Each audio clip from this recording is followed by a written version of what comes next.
Praise the Lord Jesus Christ. எனக்கு அன்பார்ந்த தேவ ஜனமே, என்கரேஜ் பை ஹோலி ஸ்பிரிட் இந்த சீரீஸ்க்கு நான் உங்களை வரவேற்கிறேன். ஆண்டவருக்கு நான் மிகவும் மனதார நன்றி சொல்கிறேன். என்னோட கூட ஆபகு புஸ்தகம் 3வது அதிகாரம் 18வது வசனம். நான் கர்த்தருக்குள் மகிழ்ச்சியாக இருப்பேன், என் ரட்சிப்பின் தேவனுக்குள் களி கூறுவேன். ஆமீன். நமக்கு ஆவியானவர் தான் நம்மளுக்குள்ள அந்த ரட்சிப்பின் கம்பீர சத்தத்தையும் மகிழ்ச்சியும் கொடுக்க முடியும். அப்போ ஆவியானவர்கிட்ட நீங்கள் கேட்கறச்சே ரட்சிக்கப்பட்ட புதுசில் அந்த சந்தோஷமும் மகிழ்ச்சி இருந்தது இல்லையா? இப்போ அது சில இடத்துல காணாமல் போயிருக்கோம். ஏசப்பா, நான் கர்த்தருக்குள்ள மகிழ்ச்சியாக இருக்க, மன ரம்மியமாக இருக்க, ஆவியானவரே நம்முடைய அபிஷேகத்தில் நான் நிரப்புங்க. எப்பொழுதும் நான் கர்த்தருக்குள்ள மகிழ்ச்சியாக இருக்க எனக்கு உதவி செய்யுங்க. எப்படிப்பட்ட சூழ்நிலையும் நான் கர்த்தருக்குள்ள மன மகிழ்ச்சியாக இருக்க எனக்கு உதவி செய்யுங்க.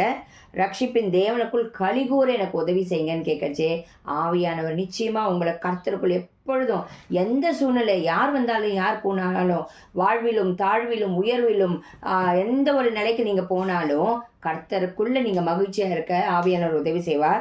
அது மாத்திரமல்ல, தேவனாகிய ஆண்டவராகிய இயேசு கிறிஸ்து ரட்சிப்புக்குள்ள களி கூறும்படி, களி கூறுறதுன்னா எப்போவுமே அதில் கொண்டாடுறது, ஒரு சந்தோஷப்படுறது.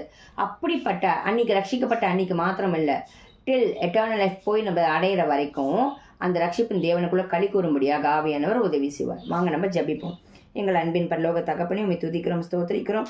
பரிசுத்த ஆவியானவரே, எந்தெந்த குடும்பங்கள் எப்பொழுது ஆண்டவரே அந்த மகிழ்ச்சியெல்லாம் இழந்து கிடக்கிறார்களோ ஆவியானவரே உதவி செய்வீராக. ஆண்டவரே, எல்லாருக்கும் எங்கள் எல்லோருக்குள்ளும் ஆண்டவரே அந்த மகிழ்ச்சியின் கம்பீர சத்தம் கேட்கும்படியாக, ரட்சிப்பின் கம்பீர சத்தம் கேட்கும்படியாக, ரட்சிப்பின் தேவனுக்குள்ள களி கூறும்படியாக, அதற்கு என்ன தடைகள் இருக்கிறதோ எல்லா தடைகளையும் நீக்கி போட்டு ஆண்டவரே மாம்சத்துக்கு ஒத்த வேஷம் தரிக்காத, உலகத்துக்கு ஒத்த வேஷம் தரிக்காதபடிக்கு மாம்சத்தின் கிரியைகள் எல்லாம் சிலுவையில் அறைந்து எப்பொழுதும் கிறிஸ்துவுக்குள்ளாக நாங்கள் மகிழ்ச்சியாக இருக்க ஆண்டவரை ரட்சிப்பின் தேவனுக்குள்ள களி கூறும்படியாக ஆவியானவர் ஒவ்வொருத்தரும் நிரப்புவீராக.